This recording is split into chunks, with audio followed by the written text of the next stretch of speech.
السلام علیکم ورحمۃ اللہ وبرکاتہ۔ اعوذ باللہ السمیع العلیم من الشیطان الرجیم من حمزہ ونفخہ ونفثہ۔ بسم اللہ الرحمن الرحیم۔ وَإِذَا مَسَّ النَّاسَ ضُرٌّ دَعَوْا رَبَّهُم مُنِيبِينَ إِلَيْهِ ثُمَّ إِذَا أَذَاقَهُم مِّنْهُ رَحْمَةً إِذَا فَرِيقٌ مِّنْهُم بِرَبِّهِمْ يُشْرِكُونَ لِيَكْفُرُوا بِمَا آتَيْنَاهُمْ فَتَمَتَّعُوا فَسَوْفَ تَعْلَمُونَ أَمْ أَنزَلْنَا عَلَيْهِمْ سُلْطَانًا فَهُوَ يَتَكَلَّمُ بِمَا كَانُوا بِهِ يُشْرِكُونَ وَإِذَا أَذَقْنَا النَّاسَ رَحْمَةً فَرِحُوا بِهَا وَإِن تُصِبْهُمْ سَيِّئَةٌ بِمَا قَدَّمَتْ أَيْدِيهِمْ إِذَا هُمْ يَقْنَطُونَ أَوَلَمْ يَرَوْا أَنَّ اللَّهَ يَبْسُطُ الرِّزْقَ لِمَن يَشَاءُ وَيَقْدِرُ إِنَّ فِي ذَلِكَ لَآيَاتٍ لِقَوْمٍ يُؤْمِنُونَ۔ اور جب لوگوں کو کوئی تکلیف پہنچتی ہے تو اپنے رب کی طرف رجوع کر کے اسے پکارتے ہیں، پھر جب اللہ انہیں اپنی رحمت کا مزہ چکھاتا ہے تو اس وقت ان میں سے کچھ لوگ اپنے رب سے شرک کرنے لگتے ہیں تاکہ اس نعمت کی ناشکری کریں جو ہم نے انہیں دے رکھی ہے۔ اچھا مزے کر لو، جلد ہی تم حقیقت کو جان لو گے۔ یا ہم نے ان پر کوئی سند اتاری ہے جو اس شرک کو صحیح بتاتی ہو جو یہ لوگ کر رہے ہیں، اور جب ہم انہیں اپنی رحمت کا مزہ چکھاتے ہیں تو یہ اترانے لگتے ہیں، اور جب انہیں ان کے کرتوتوں کی وجہ سے انہیں کوئی تکلیف پہنچتی ہے تو یہ آس توڑ بیٹھتے ہیں۔ کیا انہوں نے نہیں دیکھا کہ اللہ جس کا چاہے رزق زیادہ کر دیتا ہے اور جس کا چاہے رزق کم کر دیتا ہے؟ ایمان لانے والوں کے لیے اس میں بھی کئی نشانیاں ہیں۔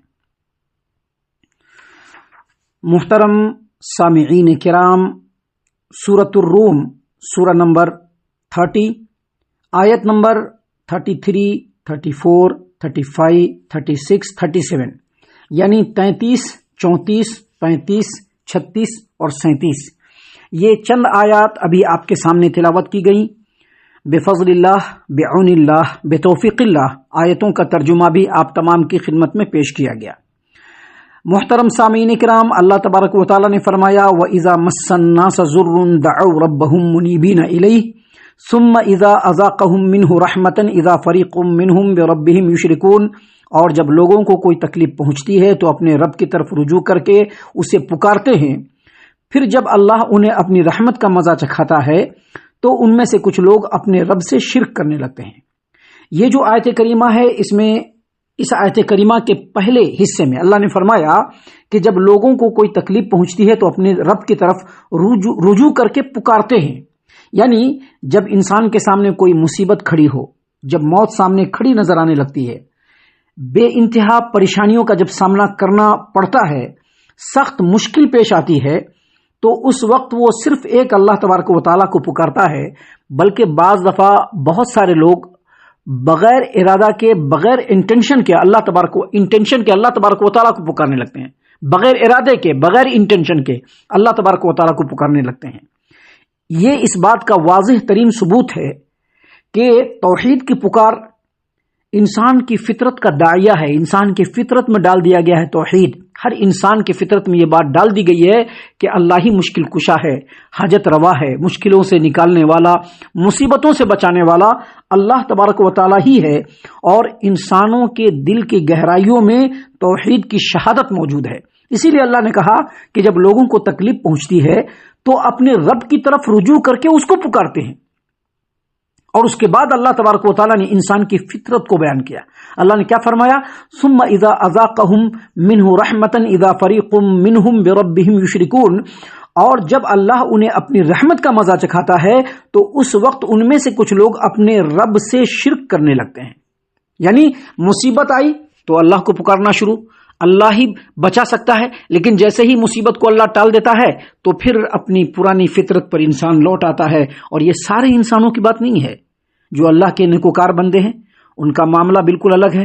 وہ چاہے جیسا بھی ہو، وہ اپنے رب کے سامنے ہی جھکنے والے، اپنے رب کی رحمت سے وابستہ ہونے والے، اپنے رب کی رحمت کے امیدوار ہوتے ہیں۔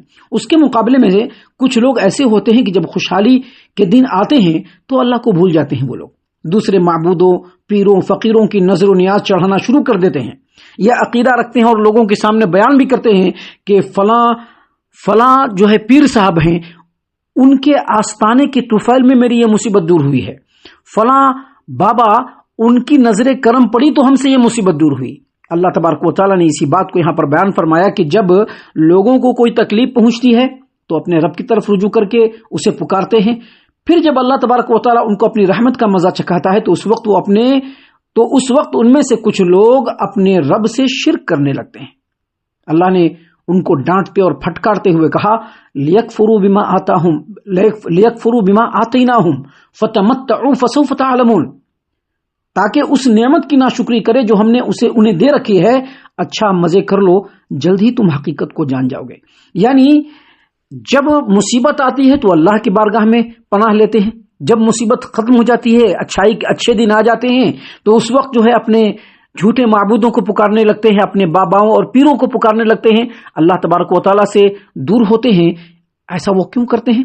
تاکہ اس نعمت کی ناشکری کریں جو ہم نے انہیں دے رکھی ہے، اللہ نے جو انہیں دے رکھی ہے۔ اللہ نے ان لوگوں کو وارننگ دیتے ہوئے کہا، سرزنش کرتے ہوئے کہا کہ فتمتعوا، مزے کر لو، فسوف تعلمون، جلد ہی تم حقیقت کو جان لو گے۔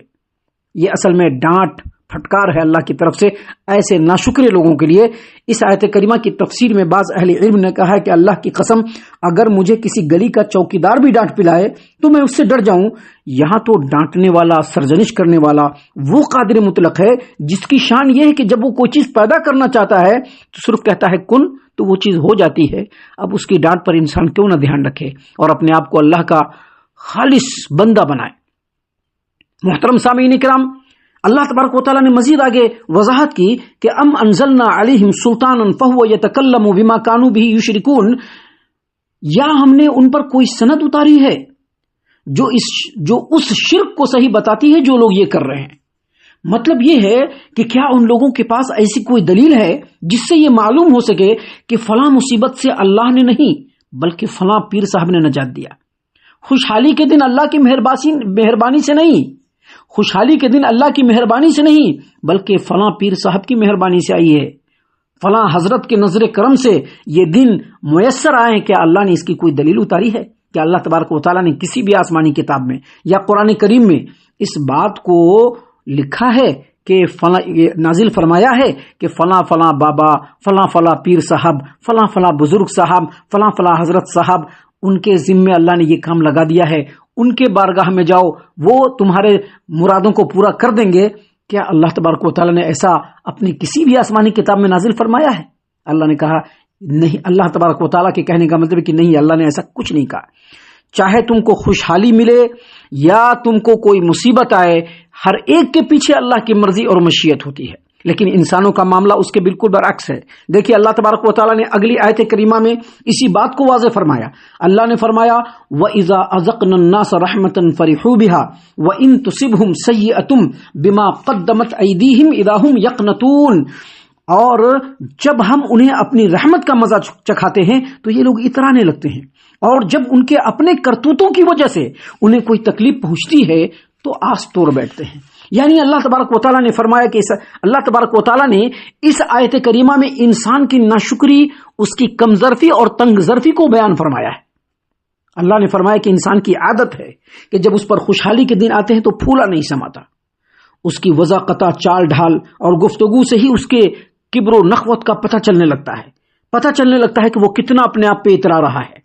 اس وقت نہ تو وہ اپنے خالق کو خاطر ملاتا ہے اور نہ ہی مخلوق کو، اور یہ سمجھنے لگتا ہے کہ اسی میں ہی یہ سرخاب کے پر لگے ہوئے تھے جو اسے یہ عیش و آرام اور کامیابی مل گئی۔ لیکن جب کسی وقت ان پر برے دن آ جاتے ہیں تو بھی وہ اللہ تبارک و تعالیٰ کی ناشکری ہی کرنے لگتا ہے، اللہ کی رحمت سے مایوسی کی باتیں کرنے لگتا ہے، کہتا ہے کہ میرا تو مقدر ہی یہی ہے، میرا تو نصیب ہی یہی ہے۔ اس کے برعکس جو مومن آدمی ہوتے ہیں ان کی حالت بالکل الگ ہوتی ہے۔ خوشحالی کے دن آئے تب بھی وہ اللہ کا شکر ادا کرتا ہے، پہلے سے زیادہ اللہ کے سامنے جھکنے لگتا ہے، اور جب سختی کے دن آتے ہیں تو نہایت صبر و تحمل سے اپنے اس زمانے کو وہ گزارتا ہے اور ہر حال میں اللہ کا شکر ادا کرتا ہے، اور یہ دونوں حالات اس کے لیے بہتر ہے۔ اللہ کے رسول صلی اللہ علیہ وسلم کی حدیث ہے، صحیح مسلم کتاب الزہد باب المؤمن امرہ کلہ خیر الحدیث، حدیث نمبر 2999، نبی کریم صلی اللہ علیہ وسلم نے فرمایا کہ مومن کا معاملہ بڑا ہی تعجب انگیز ہے، اللہ تعالیٰ اس کے لیے جو بھی فیصلہ فرمائے وہ اس کے حق میں بہتر ہے، اور یہ صرف مومن کے ساتھ خاص ہے۔ ان اصابتہ سراء شکر فکان خیر لہ، اگر اس کو کوئی خوشی، خوشحالی، اچھائی میسر ہوتی ہے، وہ اللہ کا شکر ادا کرتا ہے تو یہ اس کے لیے بہتر ہے۔ وَإِنْ أَصَابَتْهُ ضَرَّاءُ صَبَرَ فَكَانَ خَيْرًا لَهُ، اور اگر اس کو کوئی مصیبت، کوئی تکلیف اور کوئی پریشانی ملتی ہے اور اس وقت وہ صبر کرتا ہے تو یہ اس کے لیے بہتر ہوتا ہے، اللہ اس پر بھی اجر و ثواب دیتا ہے۔ تو یہاں پر مومنوں کی صفات کو بھی بیان کیا اللہ تبارک و تعالیٰ نے، اور اصل میں انسانوں کی فطرت اور تنگظرفی کو بیان کیا۔ بیان کرنے کا مقصد یہ ہے کہ ایک مومن، ایک مسلمان ہر حال میں اللہ کا شکر گزار بندہ بن کے رہے۔ اس کے بعد اللہ نے مزید فرمایا اولم یرو ان اللہ یبسط الرزق لمن یشاء ویقدر، کیا انہوں نے نہیں دیکھا کہ اللہ ہی جس کے لیے چاہتا ہے اس کے رزق کو کشادہ کرتا ہے، اور جس کے لیے چاہتا ہے اس کے رزق کو اللہ تنگ فرما دیتا ہے۔ یعنی اللہ مختار کل ہے، وہی متصرف ہے، وہ ہر چیز پر اختیار رکھتا ہے، اس کا ہر کام حکمت پر مبنی ہے، عدل و انصاف پر مبنی ہے۔ وہ کچھ لوگوں کی روزی کو فراخ اور وسیع اور کشادہ فرما دیتا ہے، اور کچھ لوگوں کے رزق کو تنگ کر دیتا ہے۔ کیوں؟ تاکہ لوگوں کو معلوم ہو جائے کہ وہی اللہ قادر مطلق ہے۔ اسی لیے آگے فرمایا ان فی ذلک لآیات لقوم یؤمنون، بے شک ایمان لانے والوں کے لیے اس میں کئی نشانیاں موجود ہیں۔ ہم اللہ سے دعا کرتے ہیں کہ اللہ تعالی ہم تمام کو ان باتوں کے اوپر خوب خوب غور و فکر اور تدبر کرنے کے ساتھ ساتھ ان باتوں پر عمل کرنے کی بھی توفیق عنایت فرمائے، آمین۔ اللہ تعالی ہم تمام کو صحیح معنوں میں پکا سچا مومن مسلمان بنائے، اللہ اور اس کے رسول صلی اللہ علیہ وسلم کی اطاعت و فرما برداری کرنے والا بنائے، صحابہ کرام رضی اللہ عنہم کے طریقے پر چلنے والا بنائے، جنت الفردوس میں جگہ عطا فرمائے۔ اے اللہ ہم تمام کو جہنم سے پناہ دے، اے رب العالمین ہم تمام کو جہنم سے پناہ دے، اے مالک الملک ہم تمام کو جہنم سے پناہ دے، آمین یا رب العالمین۔ وما علینا الا البلاغ المبین۔